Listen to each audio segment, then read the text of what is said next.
Manx Radio's Update with Beth Espy.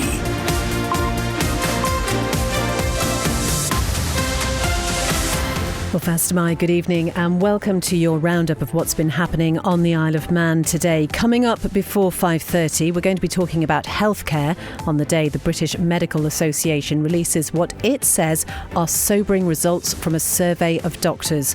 Also tonight, as the financial challenge continues to bite across government, we're going to hear from the Treasury Minister, Dr Alex Allinson. And looking further afield, we'll be catching up live with a Manx resident who's preparing to face Hurricane Milton in Florida. Of course, we'll keep you posted about any traffic and travel issues. The Ballynard Road is still closed as far as we're aware. And if you'd like to get in touch, you can text 166 177 or email studio@manxradio.com. First, let's join Christian for a roundup of today's main news headlines. The British Medical Association has released what it describes as sobering results from a survey of doctors, revealing a lack of confidence in management, low morale and a poor culture. Chair of the BMA, Phil Banfield, says he hopes the management of Manx Care are ready to work with them. Manx Care says it's disappointed, but here's the frustration.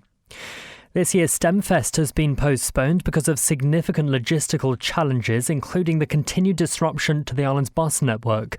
The event, which was due to be held at the end of this month, hopes to inspire primary school children to be interested in science, tech, engineering and maths. Nominations to stand in the Oncan Commissioner's by-election have opened. Residents wanting to put themselves forward and submit their papers can do so from today until the 16th of October. And after a narrow defeat last weekend, FC Isle of Man will be hoping to bounce back as they head off-island once more tonight in the NWCFL Premier Division. They face Cheadletown with kick-off scheduled for 7:45. In international news now, and James Cleverley's been knocked out of the Tory leadership race despite being the bookies' favourite to win. It means Robert Jenrick and Kemi Badenoch will go head-to-head for the backing of members, with the result announced early next month. The Governor of Florida's warns Hurricane Milton is going to pack a major punch as it approaches landfall. Ron DeSantis has warned the Category 4 storm will do an awful lot of damage as millions of residents are told to leave their homes. And line judges are being replaced by special technology at Wimbledon next year. It's already in use at the Australian and US Open Grand Slam tennis tournaments. Those are the update news headlines next at 6. Thank you very much indeed, Christian. Just to remind you, the Ballynard Road is currently closed between its junctions with Glen Crutchery Road, that's the St Ninians traffic lights, and Portachee Avenue. Officers are still dealing with an RTC in that area. If you live in Park Avenue, then access is only for residents. You can get in via Glen Crutchery Road because it is closed where it meets Ballynard Road. We'll keep you up to date on that situation as we go through the programme. Now, the weather forecast brought to you by Manx Glass and Glazing. It's actually going to be mainly dry but largely cloudy this evening. Clear spells developing overnight. Fresh, locally strong northerly winds and minimum temperatures of around 4 Celsius in sheltered spots, and much colder than it has been. Dry with sunny spells tomorrow, but again feeling much colder than of late with a moderate northerly wind and top temperatures of around 11.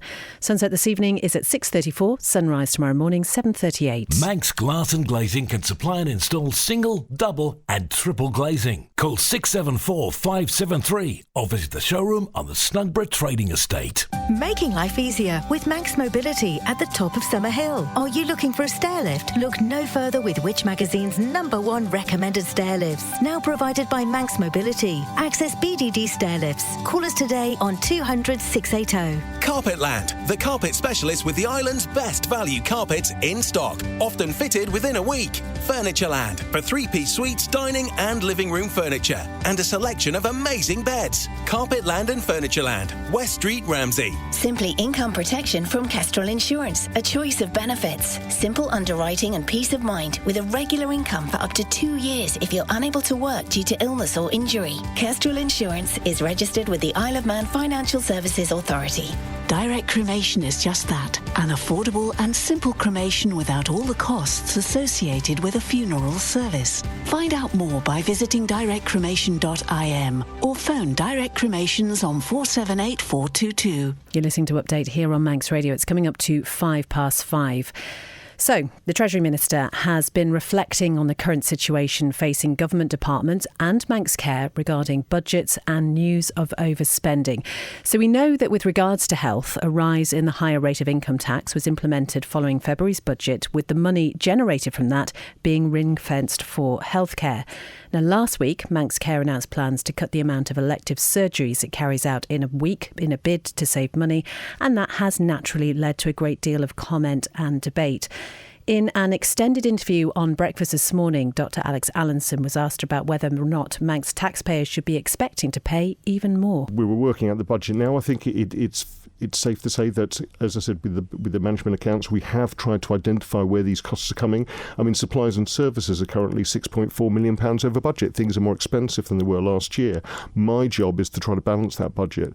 Being a Treasury Minister is not an easy job right across the British Isles. We've seen issues in the UK. We've seen the Darcy report on their health service saying it's broken. Our health service is not broken, but it is having significant pressures in terms of workload, demand and finances. And my role and the role of government is to support these key frontline services, whether they be health, whether they be our police and fire and rescue and civil defence services, or education and infrastructure. And will that require more money from the Manx taxpayer?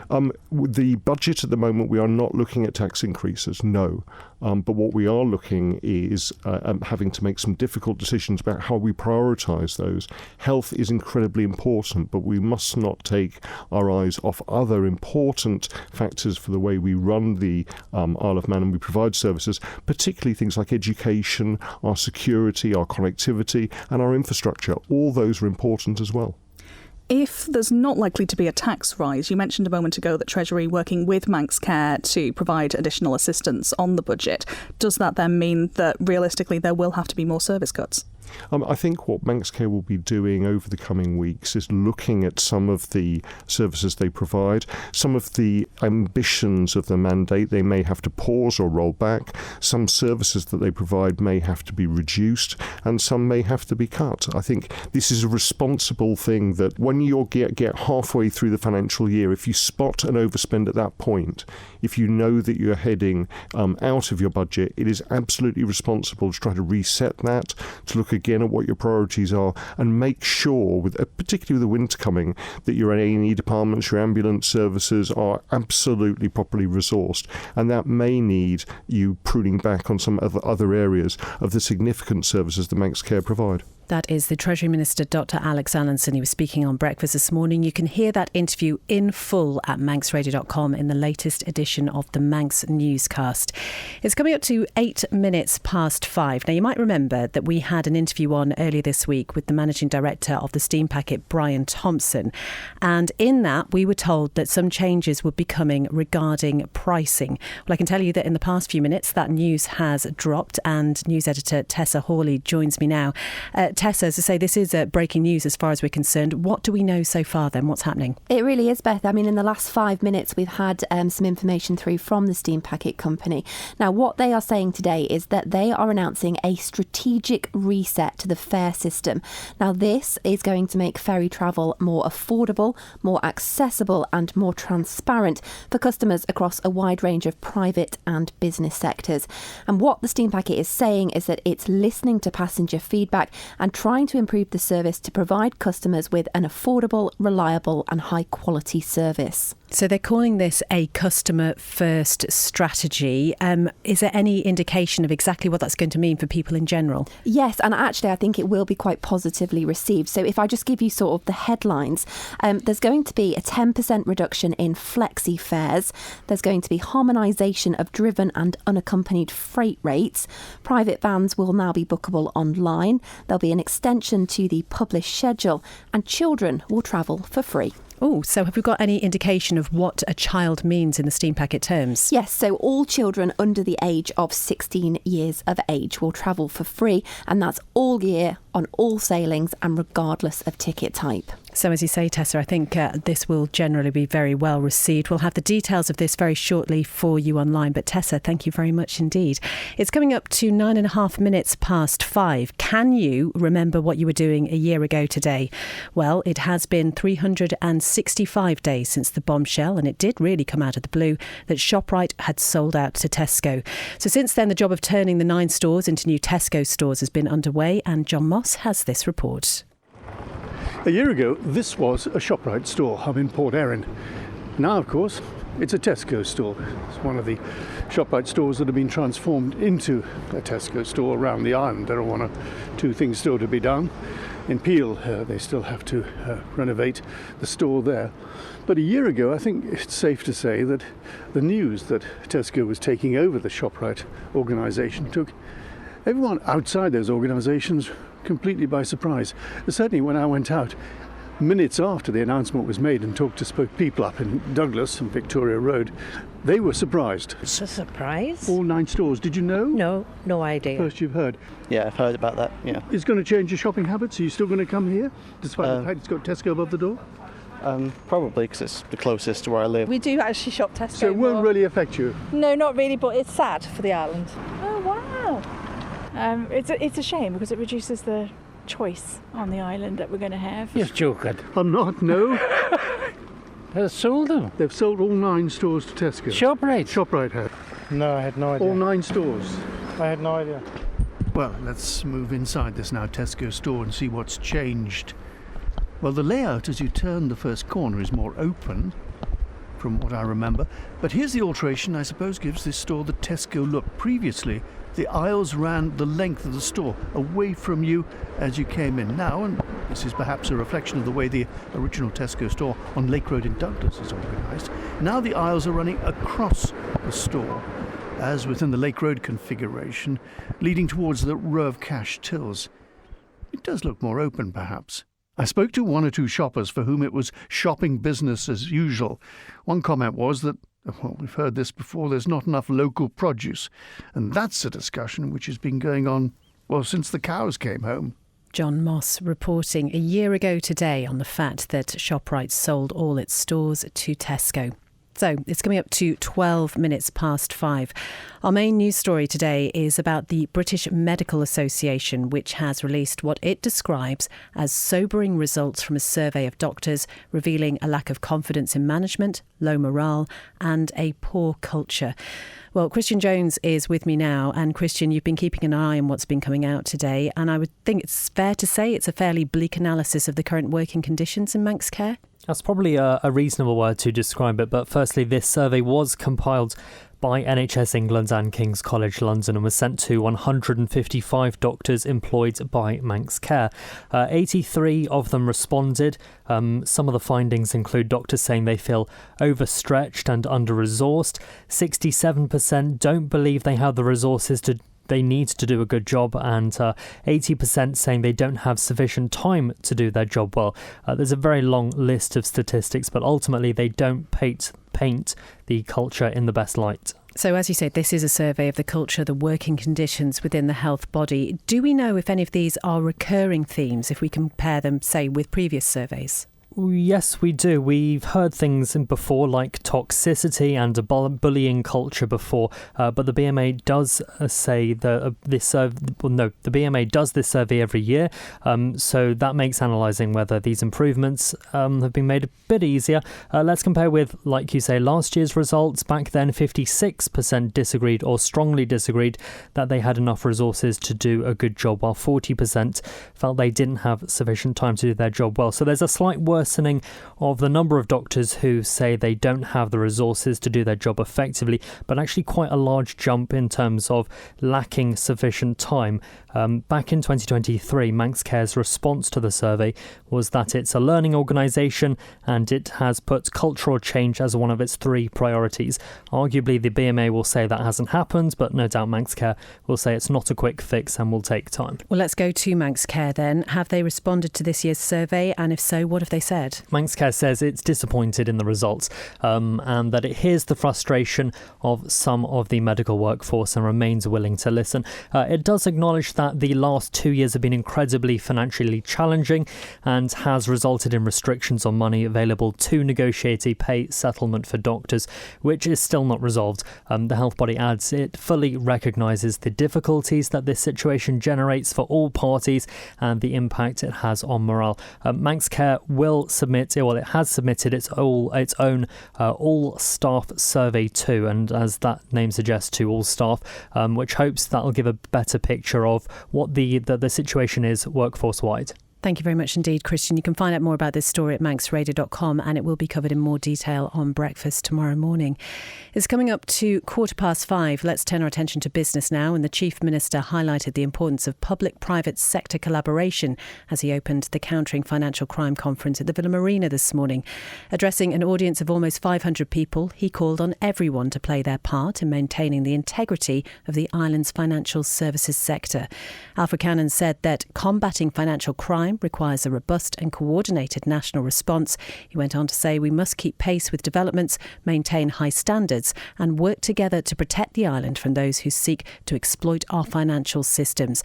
Now, this conference brought together experts, practitioners and policymakers to share their professional insight and also to highlight best practice. And it also saw the official launch of the Financial Crime Partnership, a private public sector initiative coordinated by the Isle of Man Financial Intelligence Unit. Well, now the stock market report brought to us by Ramsey Crookall tells us that UK and European markets traded slightly higher as positive sentiment wavered in the region, spurred on by volatility in China. The dollar drifted sideways, giving some relief to the yen and other major currencies after a sharp rally to a 7-week high last week, as investors paused to assess the interest rate path outlook for the United States. Oil prices steadied as traders weighed uncertainty surrounding developments in the Middle East conflict against continued bearish fundamentals, and gold retreated on an advancing dollar and diminished expectations for a larger rate cut next month, while markets awaited minutes from the Federal Reserve's September policy meeting. Looking at the commodities then, gold finished off 0.28% at $2,614.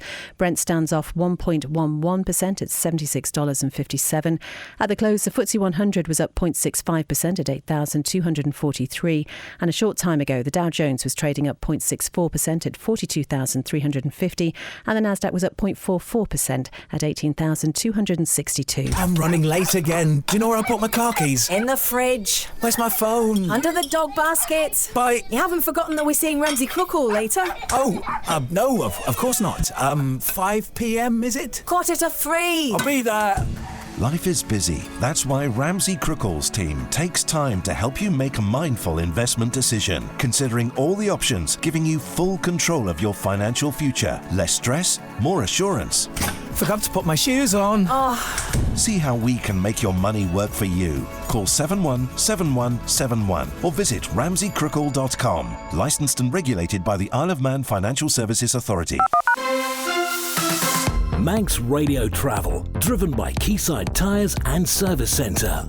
So the main news this evening is that Ballinard Road is still closed between the junctions with Glen Crutchery Road and Portachee Avenue. Officers and emergency services have been dealing with an RTC in that area.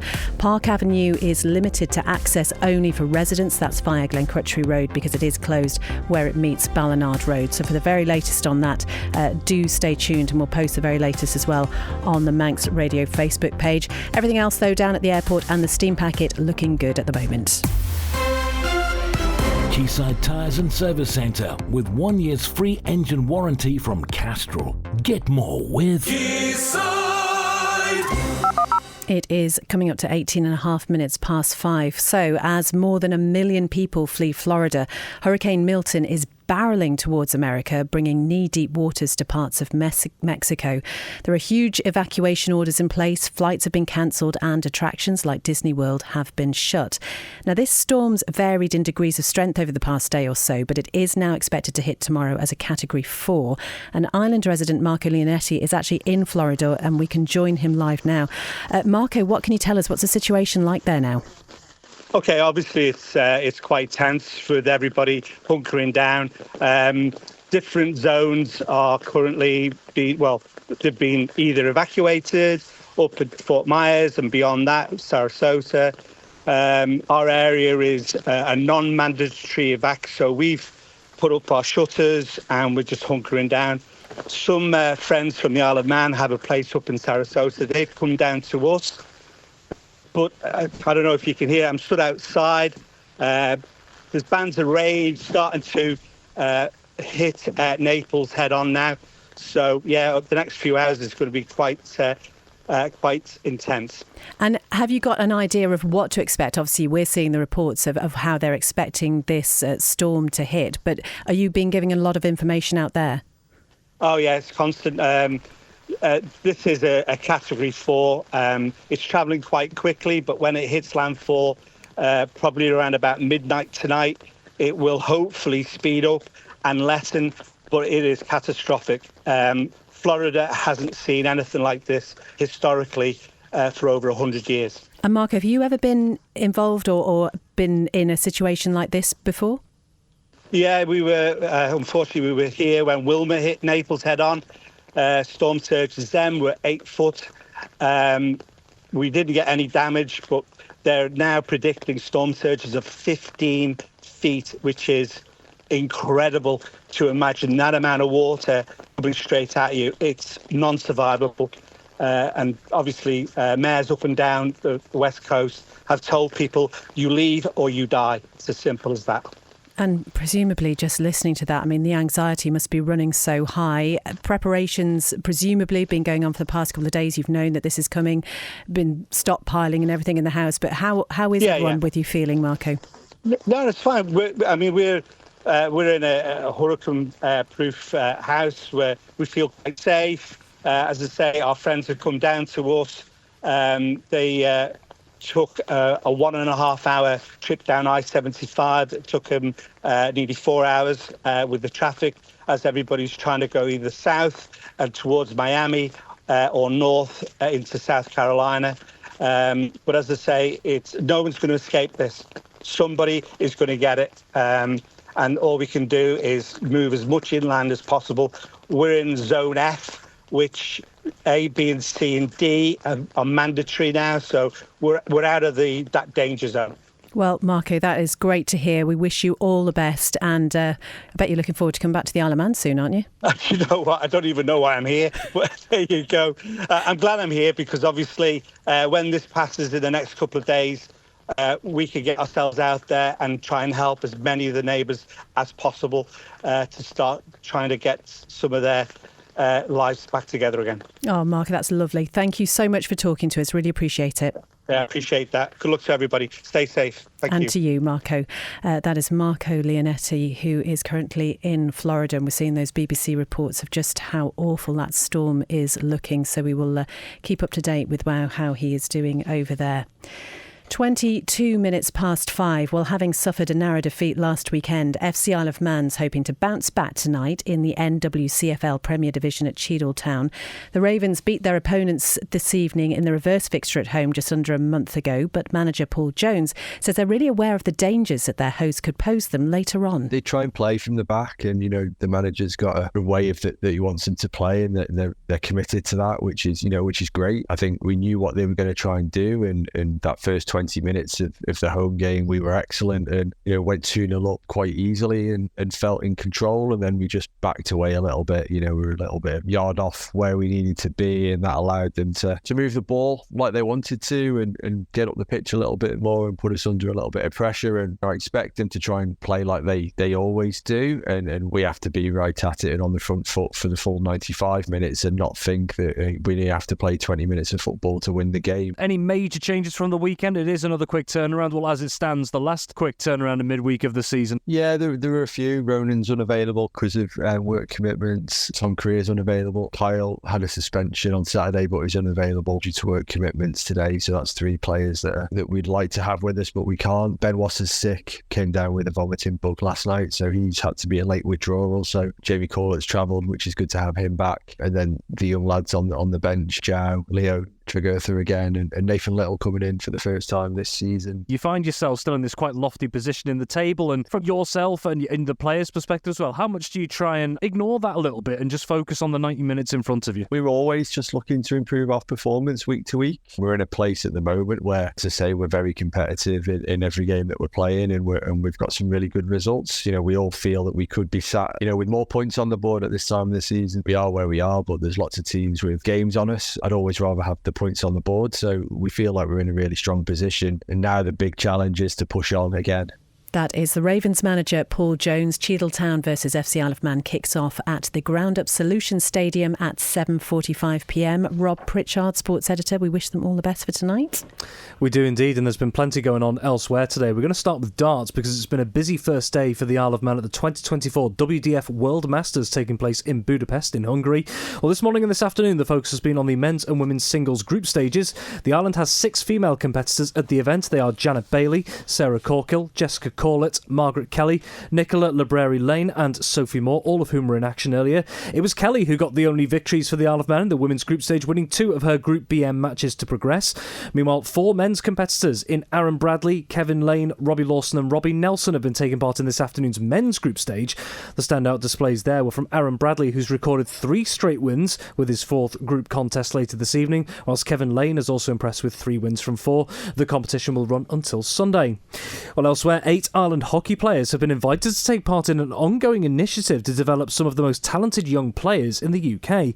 Well, the Manx Hockey Association says 4 male and 4 female competitors have been selected to attend the England Hockey Northwest Talent Academy cycle for the 24-25 season after all underwent recent performance assessments. Well, joining the male pathway will be Ross Grimley, Douglas Quayle, Cameron Room and Liam Taverner, whilst representing the island on the female side will be Ella Blakemore, Lucy Cartwright, Summer Craig and Evie Watterson. Well, England Hockey says its talent academies aim to provide an education system to help prepare athletes for the demands of junior international hockey, with coaching offered across 40 to 44 weeks of the year. Oh, the 24-25 Isle of Man snooker season will get underway this evening. 6 fixtures are scheduled to be held for game week 1, with 13 teams in total contesting the Manx Castor Snooker League this campaign. Q-Zone Blinders, well, they'll be looking to claim a 3rd straight league title this season, and they'll start with a potentially tricky away tie at Finch Hill Musicians A. Meanwhile, last season's runners-up St Olaus begin things at home against Finch Hill Musicians B. There'll also be 2 new teams in the division for 24-25, Snooker Barbarians and the Miscues. Or you can view the opening fixtures of the season at manxradio.com. Rob Pritchard, thank you very much indeed. I also want to say thank you very much to David, who texted in when I was talking about ShopRite and I said 365 days. I was wrong because it's a leap year. It's 366, so well spotted, David.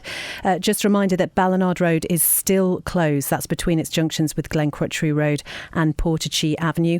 We also had the breaking news about the steam packet pricing during this programme. It broke just after 5 o'clock. You'll be able to find all the details about that at manxradio.com. All from Update this evening. Thank you so much for joining us. Coming up next on Manx Radio, it's Spotlight with Howard Kane, then it's Greatest Hits Live with Chris Kinley from 6, Country Roads from 9 with Andy Wint, and then Rhiann Evans is with you from 10 with After Hours. Enjoy your evening, whatever you're doing, and we'll be back at 5 tomorrow with more.